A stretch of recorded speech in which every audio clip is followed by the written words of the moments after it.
तो section B 30S1 का section B कर रहे हैं, तो ध्यान से देखेंगे।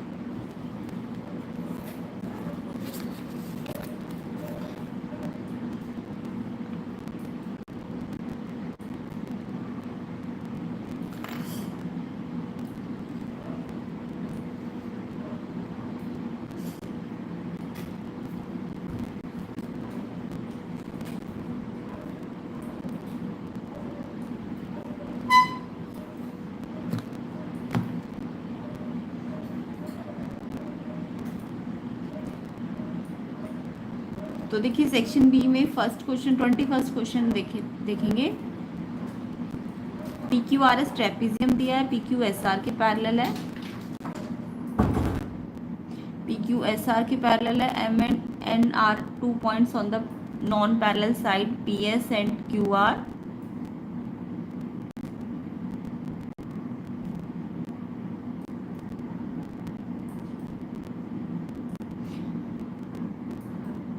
सच that MN parallel to PQ, show करना है PM by MS QN by NR के इक्वल है।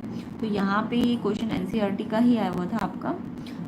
तो जब भी एक ट्रेपीजियम में PM upon MS QN upon NR करना होता है, तो इसके लिए हम एक कंस्ट्रक्शन करते हैं।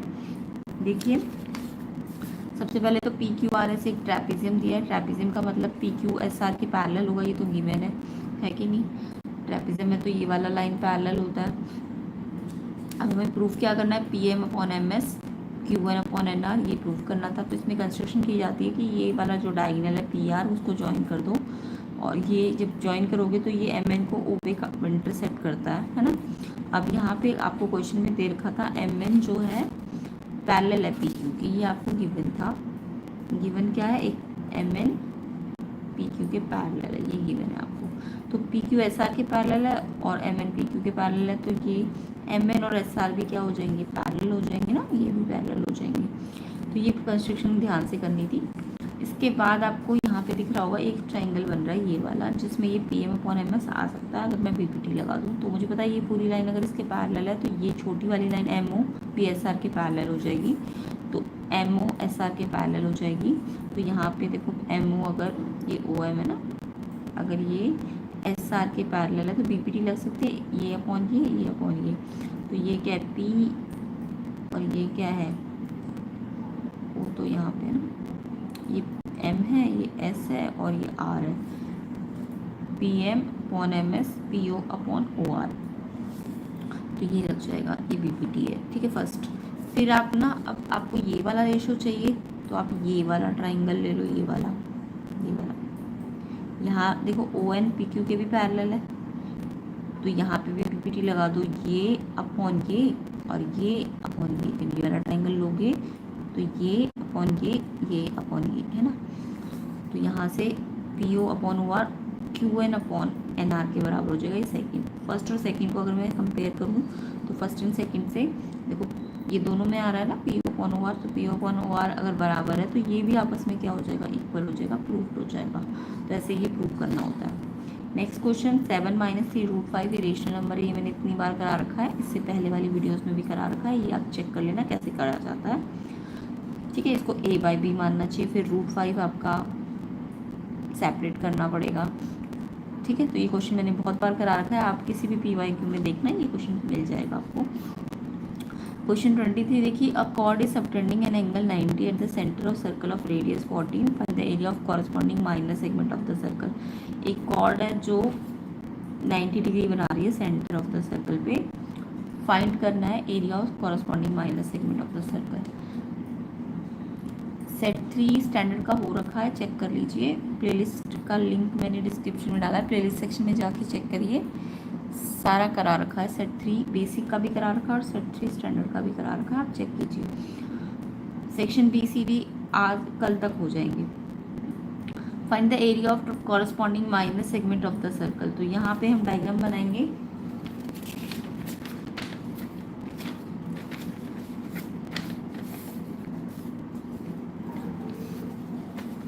क्वेश्चन 23 का आपको पहले एक सर्कल बनाना है, ठीक है। सर्कल पे एक कॉर्ड बनानी है, कॉर्ड सेंटर के साथ 90 डिग्री बना रही है, और आपको बोला है एक सर्कल में ये सेंटर है, ओ मान लो, कॉर्ड ए बी है, ए बी कॉर्ड क्या कर रही है, ए बी कॉर्ड जो है सेंटर के साथ एंगल 90 डिग्री बना रही है। ये कॉर्ड जो है सेंटर के साथ 90 डिग्री का एंगल बना रही है, ये 90 डिग्री आपको दिया हुआ है क्वेश्चन में, ठीक है। अब आपको फाइंड करना है area of corresponding minus segment of the circle. अब ये जो आपको पता है ना, कोई भी कॉर्ड जो होती है वो सर्कल को 2 पार्ट्स में डिवाइड करती है।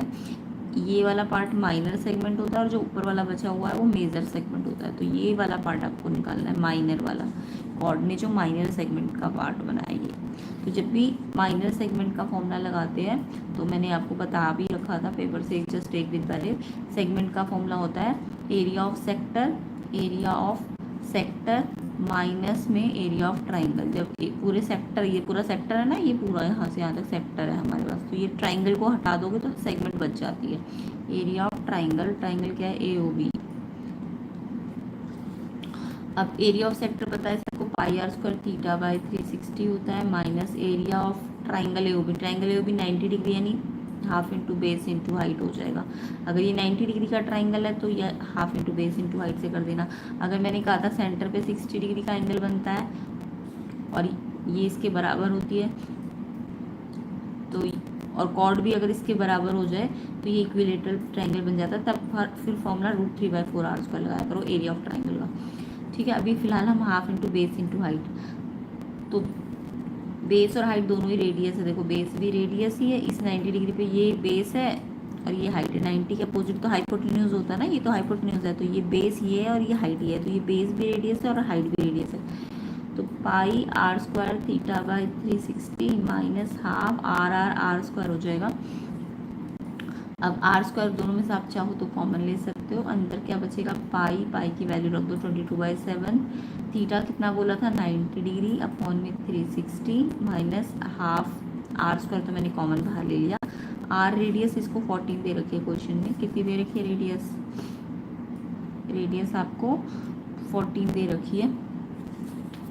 रेडियस 2 बार है, 14 इंटू 14, 90 से 360 कट जाएगा, 90 बन जाए 94 जाए, 22 से भी कट जाएगा 2 11, तो ये आएगा 11/14 माइनस का हाफ। फ्रैक्शन से एलसीएम लो 14 बन जा तो 11 एज इट इज़, 2 7 जा तो 7 से मल्टीप्लाई कर दो ऊपर वाले को। तो फ्रैक्शंस को सॉल्व कैसे करते हैं, पहले एलसीएम लेते हैं, फिर ये 14 1 जा पे 14 आता है तो इसको 1 से मल्टीप्लाई करो, 2 7 जा 14 होता है तो 7 से करो ऊपर वाले को, इंटू 14 इंटू 14, एक 14 से 14 काट सकते हो, इंटू हो रहा है ऊपर नीचे कट जाएगा। 14 इंटू 11 माइनस 7 4, 14 4 जा कितना होता है 56। तो ये जो माइनस सेगमेंट का एरिया आएगा 56 सेंटीमीटर स्क्वायर में आएगा, इतना आ जाएगा आंसर। तो ये आंसर किस किस बच्चे का आया, 23 का आंसर, क्वेश्चन 23 का, जिसमें आपको माइनस सेगमेंट का एरिया निकालना था, वो आएगा आपका 56। नेक्स्ट क्वेश्चन देखिए, इसमें चॉइस वाला क्वेश्चन भी आया था। ये क्वेश्चन मैंने बहुत बार कराया हुआ था। ये शेडेड निकालना है, तो आपको ये पूरे स्क्वायर में से 4 सेक्टर जो बन रहे हैं, ये सेक्टर बन रहे हैं ना, ये छोटे सर्कल के सेक्टर्स बन रहे हैं, तो 4 सेक्टर जो है वो हटाना है, तब आपको शेडेड मिलेगा। तो जो भी एरिया ऑफ शेडेड निकालना था आपको, एरिया ऑफ शेडेड रीजन,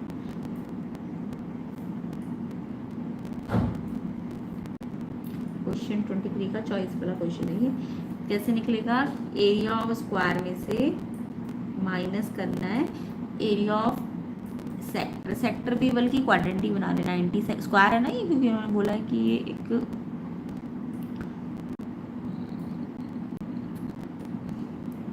ये स्क्वायर बोला है इन्होंने, ठीक है। तो यहाँ पे 90 वैसे भी शो हो रहा है, तो स्क्वायर ही है ना, चारों एंगल 90 के। तो रेडियस तो ये 2r हो जाएगा, ऐसे ये भी 2r हो जाएगा, ये भी 2r हो जाएगा, यानी कि स्क्वायर बन जाएगा ना। नहीं दिया स्क्वायर बट आप समझ जाओ ये r है, ये भी r है, तो ये 2r, टोटल साइड 2r हो जाएगी, इसकी साइड भी 2r हो जाएगी, इसकी साइड भी 2r हो जाएगी, इसकी साइड भी 2r हो जाएगी। तो ये एक स्क्वायर बन जाएगा जब चारों साइड बराबर हो और 90 डिग्री हो।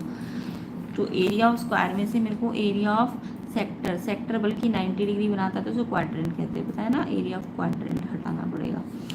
तो स्क्वायर का एरिया क्या होता है, side into side, minus sector या क्वाड्रेंट का एरिया होता है वैसे तो सेक्टर का area pi R square theta upon 360 होता है, but quadrant direct 1/4 pi R square ले सकते हो। क्यों? क्योंकि जब आप pi R square theta by 360 करोगे तो थीटा तो 90 है ना, अपॉन में 360, तो ये 1/4 पाई आर स्क्वायर बन जाएगा। तो क्वाड्रेंट का तो डायरेक्ट आप याद कर सकते हो, जब भी एंगल आपको दिखे 90 बन रहा है तो सेक्टर नहीं होता, क्वाड्रेंट होता है, तो उसको आप डायरेक्ट फॉर्मूला ले सकते हो 1/4 पाई आर स्क्वायर। और साइड यहाँ पे अभी मैंने बताई, ये साइड देखो किससे बने, एक रेडियस दूसरी रेडियस, तो एस जो है वो 2r के बराबर है ना, तो एस की जगह आप 2r लिख सकते हो, into 2r minus 1/4 pi R square. अब रेडियस कितनी दी है इस क्वेश्चन में आपको, रेडियस दी हुई है सर्कल की 7, तो रेडियस अगर 7 है तो 2r क्या हो जाएगा 14, 2 7 जा 14, 1/4 पाई की जगह वैल्यू रख दो 22/7, रेडियस कितनी दी है 7, 7 इंटू 7, ये मल्टीप्लाई हो रहे चारों तो कट जाएंगे ये, ठीक है। अब 14 से मल्टीप्लाई करोगे 196, 2 से इसको काट दो 11, 11 7 जा 77/2, अब इसका 196, इसको 2 से डिवाइड कर लो, 2 3 जा 6, 2 8 जा 16, 2 8 जा 16। अब माइनस कैसे करोगे इसमें से, इसको 196 में पॉइंट नहीं है, जीरो लगा दो,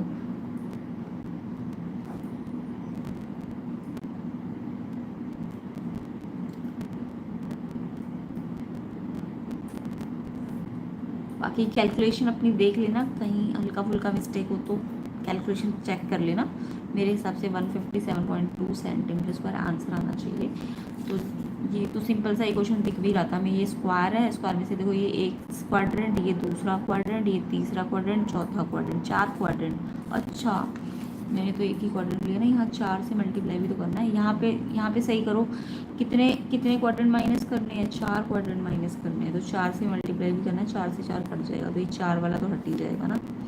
एक बार फिर से इसको कैलकुलेट कर लेते हैं, यहाँ पे 4 करना, क्योंकि 4 क्वाड्रेंट माइनस करने हैं, तो इसको हम एक बार, इसका तो मेरा 196 आ चुका है ना, माइनस हमें 1/4, अब 1/4 से 4 कट गया ना, जस्ट पाई आर स्क्वायर लेना था, पाई आर स्क्वायर, इसको सही करना दोबारा से करना पड़ेगा, 196 माइनस 22/7 इंटू रेडियस कितनी है 7, 2 बार 7 से 1 7 कट जाएगा, ये सिंपल आ जाएगा इसका आंसर, तो 7 2 जब 14 सही कर लेना इसको,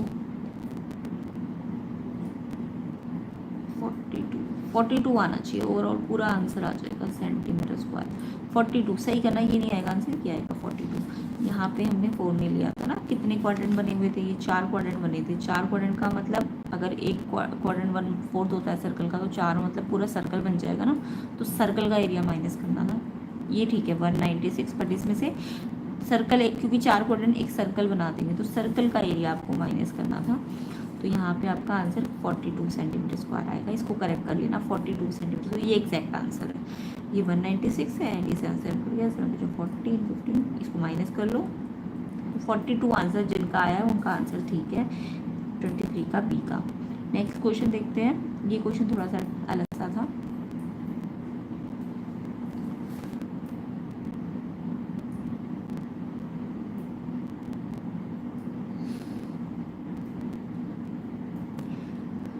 साइंस का आपको कल तक मिल जाएगा, case based study section D और ई में कल तक करा देती हूँ आपको सबको, अगर साइंस का चाहिए तो। एंड मैथ्स का सेक्शन में सेट कौन सा है ये, सेट 1 का करा रही हूँ, 30S1 का, 30S2 30S3 का सेम ही होता है, बस 2-4 क्वेश्चन अलग होंगे, तो आप बाद में कर लेना, इनको देख लो। चलिए नेक्स्ट क्वेश्चन नंबर 24, और 24 में आपको देखो, एक तो ये टेंजेंट दी है PQ और PR, PQ और PR टेंजेंट दी है, और टेंजेंट क्या होती है, वैसे तो इक्वल होती है, PQ टेंजेंट PR की इक्वल है, क्योंकि P पॉइंट से बन रही है। अब यहाँ पे तुम चाहो तो ट्राइंगल की प्रॉपर्टी भी लगा सकते थे,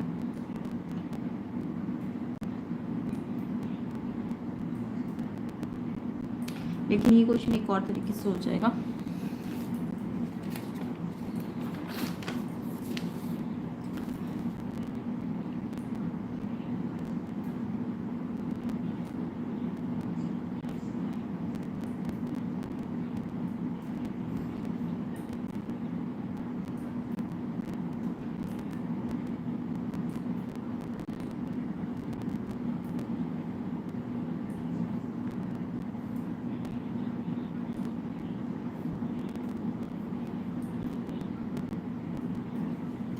देखो यहाँ पे तुमको ये सर्कल दिया हुआ है, ये दो टेंजेंट दी हुई है और साथ में ये पॉइंट ऑफ कॉन्टेक्ट से टी पॉइंट को और इस वाले पॉइंट ऑफ कॉन्टेक्ट से बी पॉइंट को मिला दिया इन्होंने। और ये एंगल दे रखा है कितना, 45 का, और ये एंगल दे रखा है 65 का इधर वाला, और तुमको ये वाला निकालना है। तो थोड़ा सा ट्रिकी क्वेश्चन तो है। अब इसमें तुम क्या कर सकते हो, अगर तुमको ये निकालना है तो तुम अगर ये सेंटर वाला किसी तरीके से निकाल लो, तो ये सेंटर वाला इसका डबल होता है। ये सर्कल की प्रॉपर्टी पड़ी होगी उन्हें, अगर सेम आर्क पे सेंटर पे एंगल बन रहा हो और सेम आर्क पे सर्कल पे एंगल बन रहा हो, तो ये वाला एंगल डबल है, यानी ये 30 आएगा तो ये 60 आ जाएगा, ठीक है, यानी ये जितना आएगा उसका डबल आएगा ये। तो ऐसी प्रॉपर्टी लगानी थी, तो ये निकालना है मुझको। अब मेरे को पता है ये प्लस ये 180 है, क्योंकि ये आपने सर्कल के टेंजेंट वाले क्वेश्चन में किया होगा कि जब दो टेंजेंट इंक्लाइंड होती है तो ये क्या करती है, ये देखो ये सेंटर पे ये रेडियस पॉइंट ऑफ कॉन्टेक्ट पे 90 बनाती है, ये भी 90 बनाती है, तो ये वाला और ये वाला 180 बनाता है, इनका टोटल 180 होता है, इन दोनों का टोटल, क्योंकि ये 90 90 तो ये दोनों का टोटल 180। तो मैं कह सकती हूँ ये O है, तो मैं कह सकती हूँ AOB प्लस APB, ये कितना बनाएगा आपका, ये आपका 180 बनाएगा, ठीक है। इस प्रॉपर्टी के बेसिस पे ये लिख देना, ये 90 है, ये 90 है, तो इनका सम 180 होता है, ठीक है। यानी कि जो सेंटर और टेंजेंट पे जो एंगल का सम बनता है वो 180 होता है। ये एक तरह से थ्योरम भी होती है, ठीक है। अब मेरे को पता है अगर मैं इसका और इसका सम भी निकाल लूँ तो कुछ और भी निकल सकता है। तो इसका और इसका सम निकालने के लिए मेरे को ये वाला क्वाड्रिलेटरल लेना पड़ेगा, ये वाला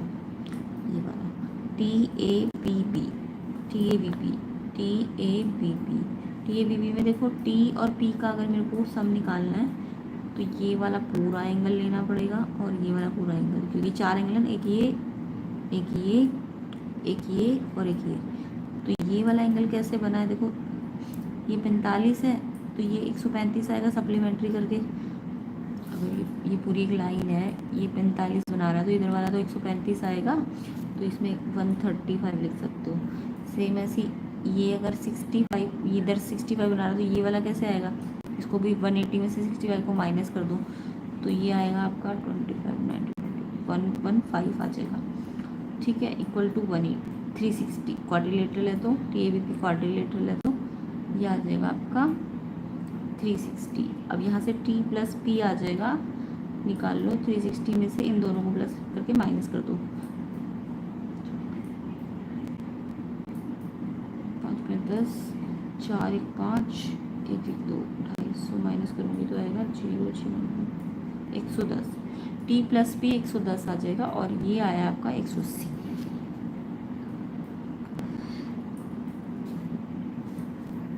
ठीक है।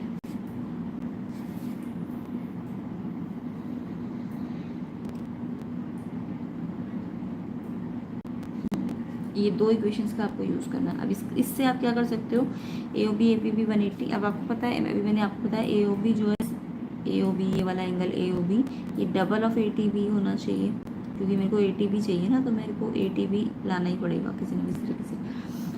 तो AOB डबल ऑफ ATB है,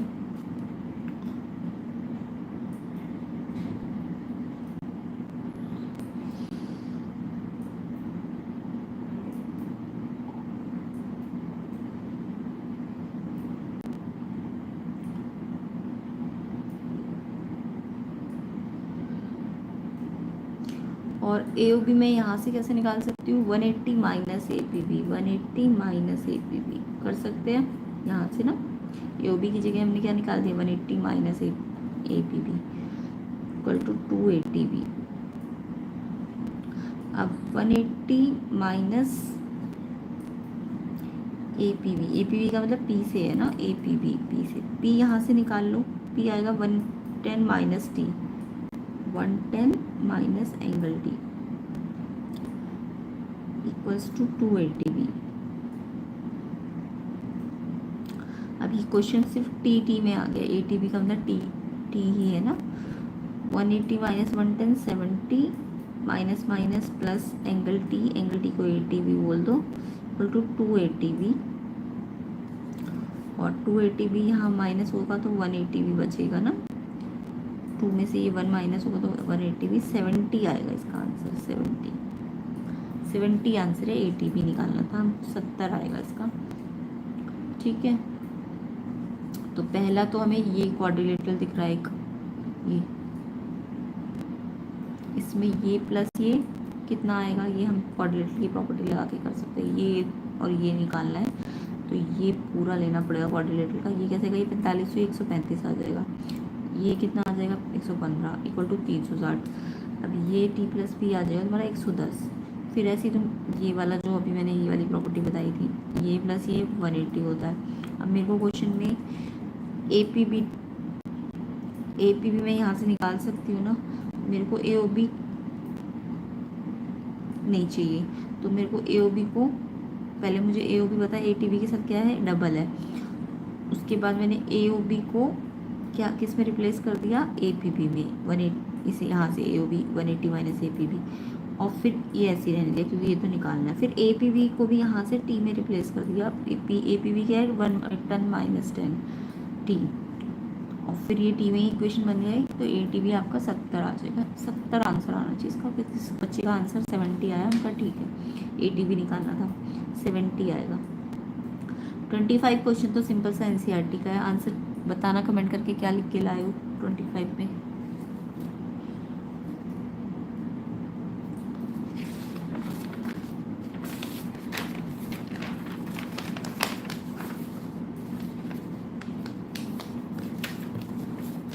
question 25, cos a plus B equals to half and 10a minus B आपको दिया हुआ था 1/√3।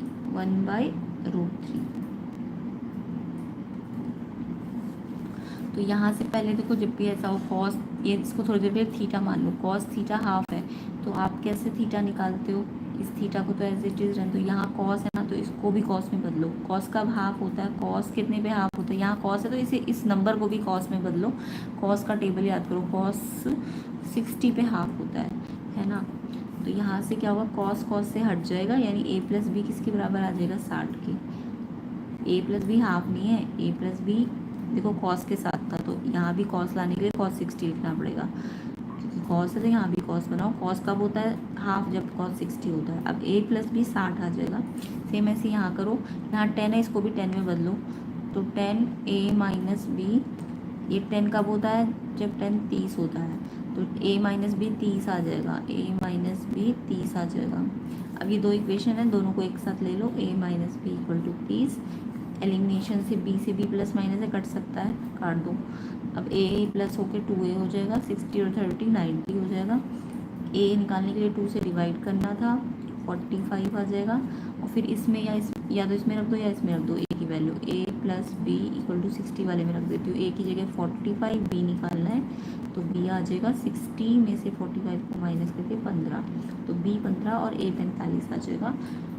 a 45 आना था आंसर में और b 15 आना था। किस किस बच्चे का ये आंसर आया उनका, ठीक है। देखो 45 माइनस 15 करूँगी तो 30 भी आएगा ना, ठीक। नेक्स्ट क्वेश्चन, अच्छा इसमें क्वेश्चन में कुछ और निकालना कुछ और है, लेकिन find the sake 2a minus 3b। तो मेरा a और b आ गया, मेरे को सेक 2a माइनस 3b निकालना है। आंसर अभी ये नहीं आया, सेक 2a माइनस 3b निकालना था आपको। तो सेक 2a, a की जगह 45 माइनस 3, b की जगह मल्टीप्लाई में 15, ये मल्टीप्लाई हो रहा है ना, ये मल्टीप्लाई हो रहा है, पहले मल्टीप्लाई करो फिर माइनस करना, और फिर सेक का थीटा खोलना। 45 टू जा 90, 15 थीटा 45, 90 माइनस 45 सेक 45, सेक 45। टेबल में सेक 45 आपको आना चाहिए। सेक 45 अगर ना भी आता तो कॉस 45 याद रखा करो। कॉस 45 होता है 1/√2, तो अगर कॉस 1/√2 है 45 पे, तो सेक को उल्टा करना, √2/1 हो जाएगा ना, यानी √2 आंसर आ जाएगा इसका। आंसर यहाँ पे खत्म नहीं हुआ, एनसीईआरटी में तो यहीं पे खत्म हो जाता था, बट यहाँ पे आपको निकालना ये था। स्टैंडर्ड है तो थोड़ा एक्स्ट्रा भी देंगे ना स्टैंडर्ड मैथ में, तो ये आपको ए और बी निकाल के काम नहीं चलेगा, आपको ये निकालना था। तो ए की बी की वैल्यू यहाँ रखनी थी, सेक 45 आएगा, और फिर सेक 45 आपको पता होना चाहिए √2 होता है। आंसर √2 है। √2 किस किस बच्चे का आया कमेंट करके बताइएगा। अब इसका चॉइस वाला क्वेश्चन ज़्यादा आसान था, वैसे तो ये भी सिंपल था, एनसीईआरटी का ही था। एक्स कमेंट करके बताओ कितना लिख के लाए हो। 3 tan² 60 minus x sin² 45। Basic set 1 set 3, basic के सेट 1 सेट 3 सब हो रखा है। आप लिंक आप प्लेलिस्ट के अंदर देखो, सारे क्वेश्चन पेपर हो रखे हैं। बेसिक के set 1 set 2 set 3 section A सबका हो रखा है, बल्कि सेट 2 का तो सेक्शन बी भी हो रखा है। आप चेक कीजिए प्लेलिस्ट सेक्शन में जाकर, लिंक डिस्क्रिप्शन में भी डला हुआ है।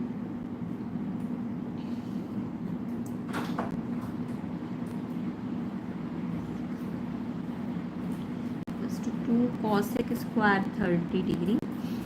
अब इसे देखो क्वेश्चन नंबर 25 का बी, क्वेश्चन 25 का बी। सेट 3 बेसिक का भी थोड़ी देर में सेक्शन ए बी सी तक हो जाएगा, थोड़ी देर में। तो आप सेक्शन बेसिक का सेट 3 का, वैसे तो सेक्शन ए डला हुआ है, आप देख लो, चेक करो। अभी ए बी सी सेक्शन दोबारा डल जाएगा, सेक्शन बी सी नहीं डला हुआ। 3 tan 60, tan 60 की वैल्यू कितनी होती है? tan 60 की वैल्यू कुछ करनी थी क्वेश्चन 25 में, इसका 25 का ए पार्ट मैंने करा दिया, बी देखो। तो tan 60 की वैल्यू कितनी है? tan 60 की वैल्यू होती है √3, ये याद रखा करो। और स्क्वायर भी लगा है इसमें, तो यहाँ स्क्वायर लगाना है। x नहीं पता, sin 45 की वैल्यू रखो, कितनी होती है? 1/√2, 1/√2, और उस पर भी स्क्वायर है, प्लस 3/4 sec 30, sec 30 नहीं आता तो cos 30 को याद रखो। cos 30 आपका होता है √3/2, तो उसको उल्टा कर देना। cos 30 अगर √3/2 है तो sec 30 उल्टा करके 2/√3 हो जाएगा, है ना। cos 30 हाँ √3/2, तो ये 2/√3 और स्क्वायर लग जाएगा। इक्वल में क्या है? 2 cos 30। अब cos 30 नहीं पता तो sin 30 याद रखा करो। sin 30 होता है हाफ, तो उसका उल्टा करो, हाफ का उल्टा 2 हो जाएगा, 2 का स्क्वायर, स्क्वायर लगा ना। तो अब यहाँ पे आपको √3 का स्क्वायर यानी 3 होगा, पहले स्क्वायर खोल लो। √3 का स्क्वायर, जब भी सेम नंबर स्क्वायर में होता है, रूट में 2 बार होता है तो रूट हट जाता है, और ये 3 बाहर है। x एज इट इज़, 1 का स्क्वायर 1, √2 का स्क्वायर 2 हो जाएगा। अभी बताया ना, सेम रूट अगर 2 बार है तो रूट हट जाएगा। प्लस 3/4, 2 का स्क्वायर करो 4 होगा, मल्टीप्लाई में इसके साथ, एंड √3 का स्क्वायर 3 हो जाएगा, इक्वल टू 2 का स्क्वायर 4 हो जाएगा, 4 2 जा 8, 3 3 जा 9, x/2, x बन जाए x/2, 2x मत लिख देना, गलत हो जाएगा, ऊपर वाला मल्टीप्लाई होगा, नीचे एज इट इज़। 4 से 4 कट गया, 3 से 3, अब नहीं कट गया तो कुछ बचा, मतलब कितना बचा? 1, 0 मत लिखना इसको, ये ऐसे 3 1 जा पे घटा, 4 1 जा 1 है ये, इक्वल टू 8। अब ये x निकालना है तो x के लिए सॉल्व करो, नंबर से सॉल्व कर दो। ये 9 और 1 प्लस प्लस प्लस 10, 10 यहाँ के प्लस हो, यहाँ प्लस था ना तो यहाँ माइनस हो जाएगा, x/2 यहीं रहेगा। 8 minus 10 plus minus minus, sign बढ़ेगा, बड़ा कितना है? ग्रेटर नंबर माइनस, हमेशा plus minus minus, sign greater का लगाना चाहिए। अब देखो माइनस दोनों साइड तो कट गया, x निकालना है तो 2 डिवाइड में, वहाँ जाके ये 2 डिवाइड में ना, ये 2 तो अपनी जगह है, ये 2 डिवाइड में, ये यहाँ के मल्टीप्लाई में आ जाएगा, तो x की वैल्यू 4 आनी थी, 4 आंसर है इसका। 25 का बी का आंसर 4 आएगा। इसका सेक्शन सी हम नेक्स्ट पार्ट में कवर कर लेंगे। सेक्शन सी में मीन निकालना है, इसके बाद ये ट्रिग्नोमेट्री वाला पार्ट है, ये हेक्सागोन के लिए सॉल्व करना था। ये सारे सेक्शन सी और डी आपको नेक्स्ट पार्ट में मिल जाएंगे। तो वीडियो को ज़्यादा से ज़्यादा शेयर कर देना, चैनल को सब्सक्राइब कर लेना। इसका सेक्शन सी डी हम नेक्स्ट पार्ट में कवर करेंगे, ई सेक्शन को भी उसके नेक्स्ट पार्ट में कवर कर लेंगे।